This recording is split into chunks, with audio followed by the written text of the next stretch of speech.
Hey everyone. This time we read Press Reset by Jason Schreier. So I read Jason's previous book, which was called Blood, Sweat, and Pixels. I really liked that one, but I think this one is a lot better. There are some common themes in this, so it kind of feels like you're reading the same story, but you're reading like a different version of that story each time. It never feels really repetitive, and it's just I really like the way that Jason presents all of it. A few of the common themes are, studio gets bought by a larger publisher, or they were already working for a larger publisher, either EA or 2K Games, that sort of thing. And then, they get assigned a game, or they try to work on a new game, and then the executives get involved and kind of mess everything up. There's a lot of team turnover over the course of the game.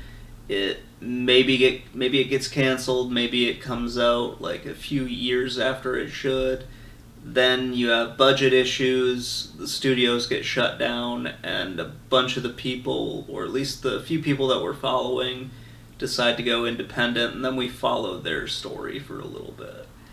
Not everyone goes this way, but that's kind of a few of the common themes in this book. And you read this kind of chapter after chapter, and each story still kind of feels unique.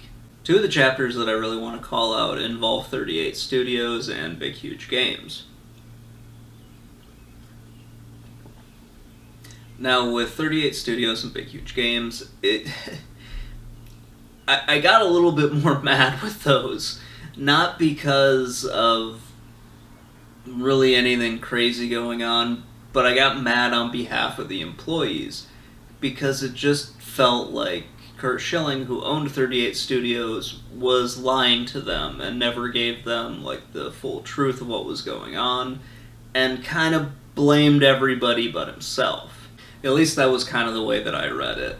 And that really only happened at the end. It seems like he really cared about his employees.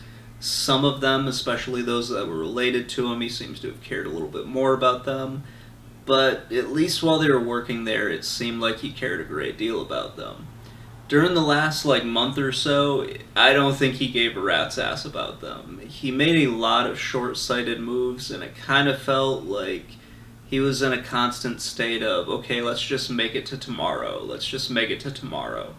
Do what we need to do today, and then we'll worry about, next week when next week comes around. Now, Big Huge Games, they were bought by 38 Studios, and I felt really, really bad for them, because they had none of the information that even the people at 38 Studios had.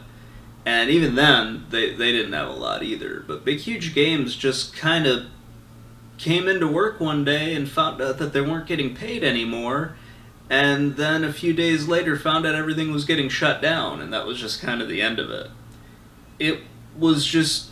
They were the people that I was the most upset for. Because I'm like, well, you could have told... In the grand scheme of things, they could have told everyone a lot sooner. But definitely Big Huge Games, who really...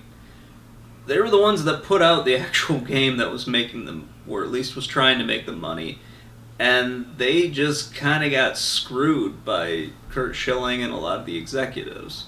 And then we come to the last two chapters, and these I was a little torn on, because it kind of feels like Jason was putting a bunch of the stories that he couldn't fit into a full chapter into these last two. They're interesting because they kind of revolve around people leaving the industry.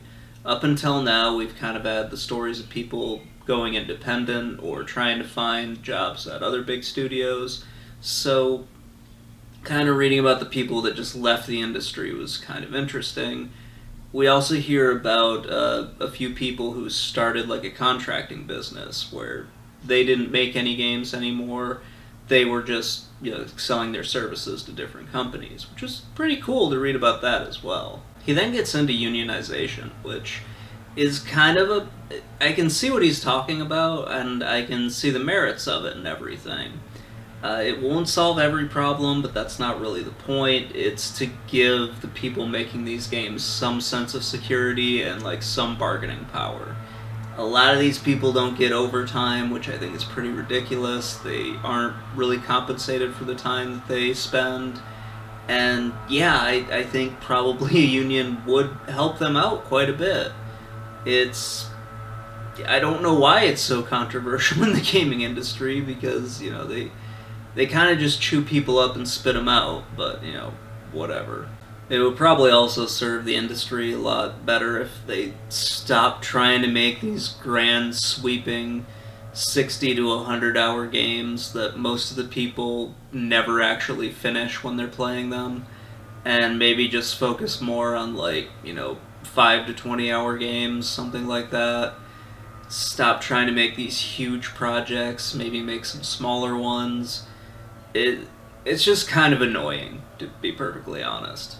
But that's probably just the grumpy old man that I see myself growing into.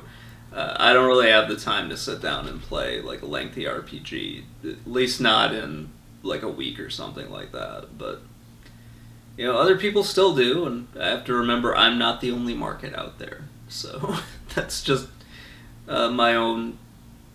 I feel like I'm just turning into a grumpy old man the more and more I play video games and the older I get.